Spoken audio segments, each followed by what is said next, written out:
이번 한 랭킹은 기획설로 역풍자초입니다. 가족 논란에 고개를 숙인 후보들과 달리 여야는 상대 진영을 향해 총공세를 펴고 있습니다.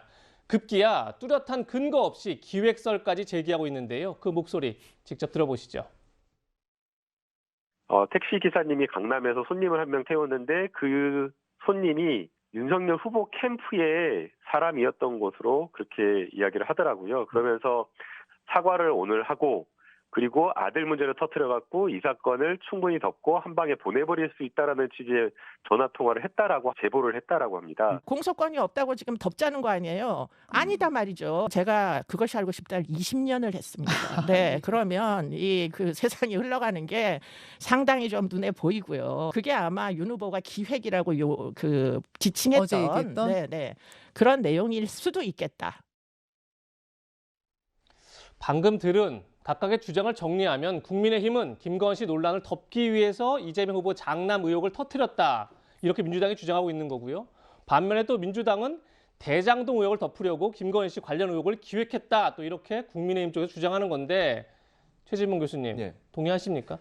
동의 안 해요, 둘 다. 저는요, 기획이고 무슨 시점 얘기하는데요. 언젠간 터지는 거 아닙니까? 물론, 뭐 그렇게 할 수는 있겠죠. 어떤 이슈가 터졌을 때 그 이슈를 덮기 위해서 그 이슈, 자료를 갖고 있다 나중에 얘기할 수는 있겠죠.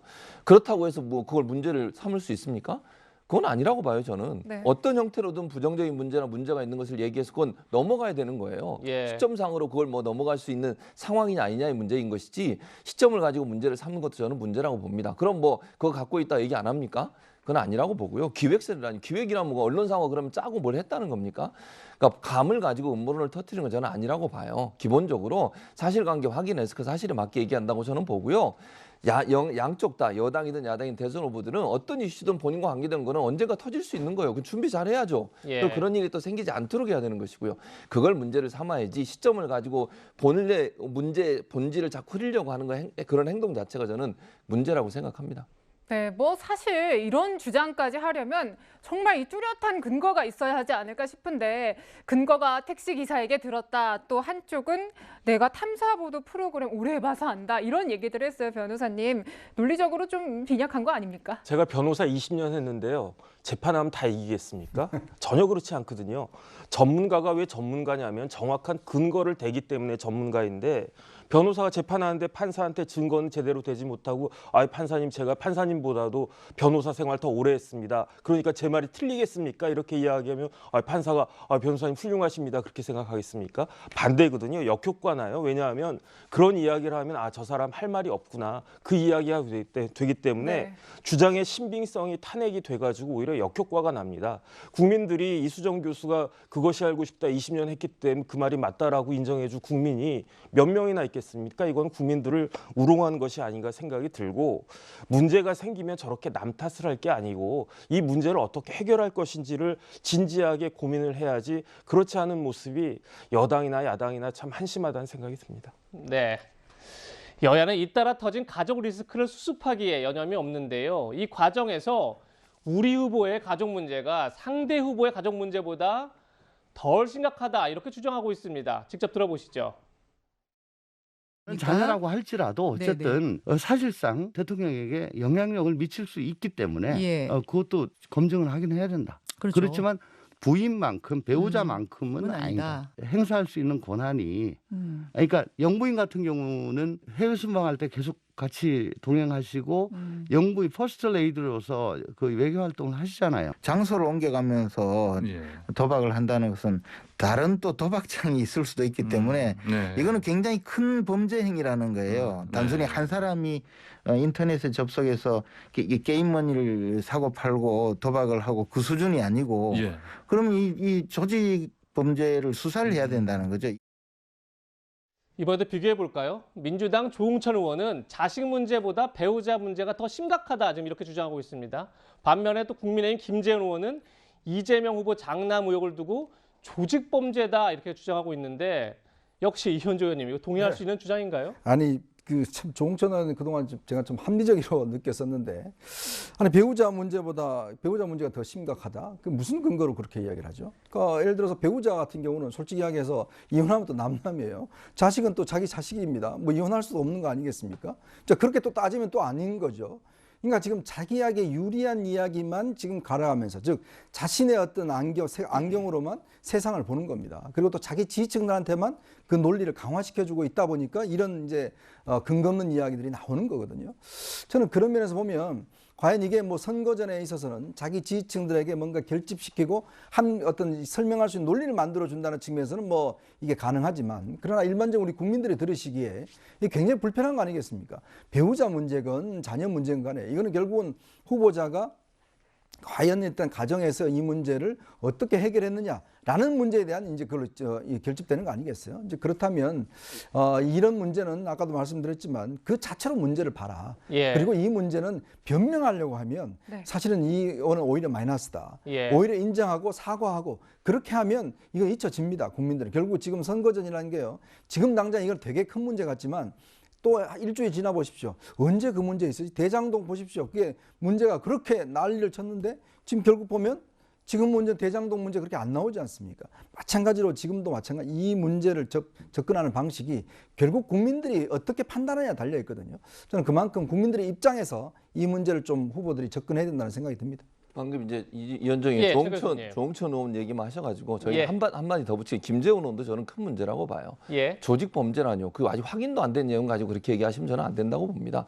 그러니까 사실관계 확인하고 저는 이게 아들이든 부인이든 국민들이 판단하실 거예요. 그 부분이 어쨌든 영향을 미칠 거라고 저는 보거든요. 네. 경중이라고 하는 국민들이 판단하고 앞으로 이 문제가 어떻게 확산되느냐를 지켜봐야 되는 것이지 어느 한 것이 다른 것보다 크다 적다 지금 얘기할 수 없는 것이고 확인도 안 된 조직 범죄다 뭐 오프라인에 있는 도박장이 몇 군데를 할 때 이렇게 얘기하시는 것은 뭐 의혹을 제기하는 것 같은데 확인된 사실을 가지고 얘기하시는 게 맞다고 저는 봅니다. 네, 저희가 뭐 분석을 이어가는 것처럼 여야가 서로 과하게 비판하는 것도 참 문제지만요. 반대로 또 무리하게 자기 편 감싸기로 일관하는 모습도 좋아 보이지는 않습니다. 여야의 목소리 비교하면서 들어보시죠.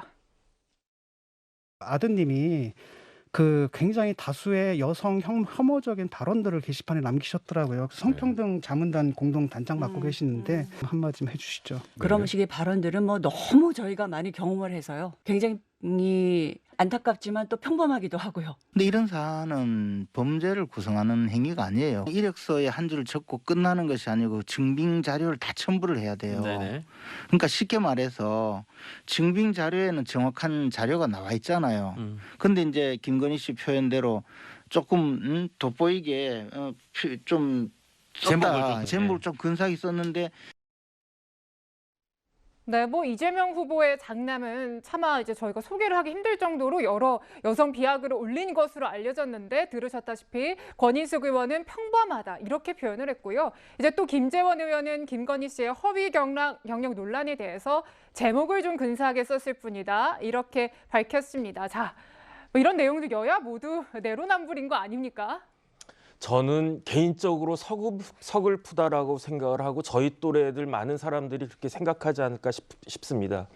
1986년도에 제가 대학교 1학년 때였는데요. 그때 이제 조영래 변호사가 떨리는 목소리로 우리가 그 이름을 부르기를 삼가지 않으면 안 되게 된 사람이라고 한 사람이 있었어요. 근데 바로 그 사람이 이러한 상황에서 저런 이야기를 한다? 이런 상황을 평범한 상황이다라고 이야기를 한다. 저는 뭐 다른 걸 다 떠나가지고 같은 80년대 대학을 다닌 사람으로서 아니 도대체 정치가 뭐길래 하는 그런 서글픈 생각이 들고요. 권인숙 의원님을 두고 말씀하신 거군요. 뭐 예. 김재원 전 의원님에 대해서 뭐 더 이상 이야기할 필요도 없을 것 같습니다. 네. 알겠습니다. 어쨌든 정혁진 변호사의 개인적 의견이라는 점 밝혀드리고요. 저희가 지금까지 근거 없는 기획서를 제기하거나 혹은 상대 후보를 향해 무리하게 공격하거나 또 반대로 자기 후보를 무리하게 감싸는 문제들을 짚어봤는데 이번에는 확인되지 않는 주장들도 넘쳐나고 있어서 그 문제를 짚어보려고 합니다. 열린민주당 김의겸 의원의 주장인데요. 직접 들어보시죠. 제가 청와대 들어가면 가장 먼저 초대해서 식사 대접해드릴게요. 오마이뉴스 기자하고는 그런 통화를 했다 그러고요. 청와대 초청한데 이런 얘기는 왜 나온 거예요? 제가 먼저 이제 계속 그 인터뷰를 하자라고 그 요청을 하는 과정에서 청와대 가시면 뭐 만날 수가 없지 않느냐 이렇게 물어보니까 잘 돼서 청와대에 가게 되면 부 기자님을 가장 먼저 초대해서 식사 대접을 하고 싶다 이렇게 얘기를 했습니다. 파이팅 기자가 이제 검증을 하니까 아니 그러면 왜 나만 이렇게 말하자면 괴롭히느냐 라고 하면서 억울하다라고 하면서 당신도 기자도 털면 안 나올 줄 아느냐. 아 그래요? 그 이야기보다도 더한 이야기들을 제가 들었습니다마는 사실 통한 건 전데 네, 김의겸 의원님께서 좀 다소 조금 과장하신 건 아닐까라는 생각도 들고 초반에는 다소 격양된 좀 톤이긴 했습니다. 이후에는 김건희 씨도 좀 대체로 차분하게 이제 자신의 입장을 설명해주기 시작하셨어요. 종종 웃기도 하는 모습도 보였습니다. 김의겸 의원의 주장을 좀 정리해 볼까요? 그러니까 김건희 씨가 오마이뉴스 기자에게 내가 청와대 들어가면 가장 먼저 초대해서 식사 대접을 하겠다 이렇게 말했다고 주장했는데 알고 보니까 오마이뉴스 기자는 내가 먼저 청와대 가면 이제 뵐 수 없는 거 아니냐 이렇게 얘기하니까 거기에 대한 답으로 했다는 얘기다 이렇게 주장을 한 거고요. 또 김의겸 의원이 YTN 기자에게 그러니까 김건희 씨가 YTN 기자에게 당시도 털면 나온다 이렇게 말했다는데 YTN 기자는 그건 좀 사실과 다른 것 같다 좀 이렇게 얘기를 한 겁니다. 최지문 교수님. 당사자들은 사실이 아니라는데 김의겸 의원은 오히려 저런 주장에 대해서 사과하지 않고 나중에 밝히겠다 이렇게 얘기하고 있어요. 그러니까요. 지금 뭐 그러니까 직접 전화한 사람과 김의겸 의원이 다르기 때문에 김의겸 의원이 나중에 증명을 해야 되겠죠. 이 부분에 대해서는. 어디서 본인도 들었을 거 아니에요. 직접 들었는지 간접적으로 들었는지 제가 잘 모르겠지만 이런 내용들이 문제가 된다고 하면 김의겸 의원은 본인이 그걸 증명해내야 돼요. 어쩔 수 없이. 왜냐면 본인이 말한 거잖아요. 근데 뭐 직접 통화를 했던 분들은 그런 얘기 한 적이 없다고 하니까 의견이 다르니 이 부분에 대해서는 김의겸 의원이 어떤 형태로든 증명해야 된다고 저는 보고 그래서 만약에 다른 내용이 있었다면 사과하는 게 맞다고 봅니다. 혹시 이현주 의원님도 어쨌든 언론 생활을 오래 하셨는데 김의겸 의원도 한겨레 기자 출신 아니겠습니까? 근거가 있을 것 같기도 하고 아니면 또 당사자들이 아니라고 하니까 근거 없이 얘기하는 것 같기도 하고 어떻게 보십니까? 솔직히 저는 좀 부끄럽습니다. 같은 기자 출신인데 글쎄요. 우리가 기자의 생명은 뭐냐면 일단 자기가 확인하는 게 가장 중요합니다. 즉 직접 듣거나 직접 눈으로 확인하고 그래서 이제 기자가 전달자이지 않습니까? 거기에 어떤 자기의 시각으로 논평을 하고 이런 걸 할 수 있습니다.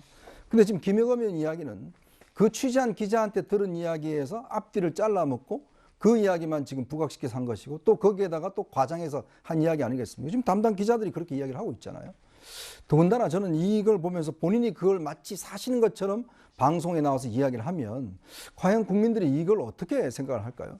그리고 김의겸 의원은 이미 본인이 예전부터 여러 가지 청와대 대변인까지 한 사람 아닙니까? 이 정부의 대변인까지 한 분이 더군다나 기자 생활 30년 한 분이 이렇게 접근하면 안 되죠. 그리고 더군다나 지금 기자들 같은 경우도 저는 그렇습니다. 이거를 김의겸 의원이 뻔히 이분이 이렇게 나가면 이야기를 할 줄 알면서 왜 김의겸 의원한테 이런 이야기를 하는지 모르겠어요. 본인들이 직접 나와서 언론에 나와서 이렇게 취재를 하니까 이렇게 이야기를 하더라고 이야기하면 되는데 그거를 김의겸 의원한테 공개되지 않는 내용을 이야기를 함으로 해서 또 이 문제를 불거지잖아요. 저는 기자들도 이게 문제가 있다고 봅니다. 자기가 취재한 거는요. 이런 방식으로 즉 기사로 그리고 직접 본인 입으로 이야기를 해야지 이런 방식으로 이야기를 하면 이런 왜곡된 정말 앞뒤가 너무 안 맞는 이야기가 나올 수 있습니다. 네, 근데 제가 봤을 때는 저는 괜찮은데 어떤 사람이 당신 기분 나쁠 거야라고 우기는 거와 똑같은데 그런데 그렇게 우기는 것에 의도가 있다는 거죠. 그러면 더 나쁜 거 아니겠습니까? 김의겸 의원의 주장에 의도가 있다. 그렇죠. 다른 사람을 깎아내리고 더 나쁜 상황으로 몰아가려고 하는 그런 의도로 나는 괜찮은데 마치 네가 안 좋은 것처럼 이야기하는 거니까 기자를 뭐 몇 년 하고 대변인하고 그런 걸 떠나가지고 국민 한 사람으로서 상식적으로도 말이 안 되는 궤변을 하고 있는 것이다라는 생각이 듭니다. 네, 정혁진 변호사의 개의견 들어봤고요. 정 변호사님과는 여기서 인사드리겠습니다. 감사합니다.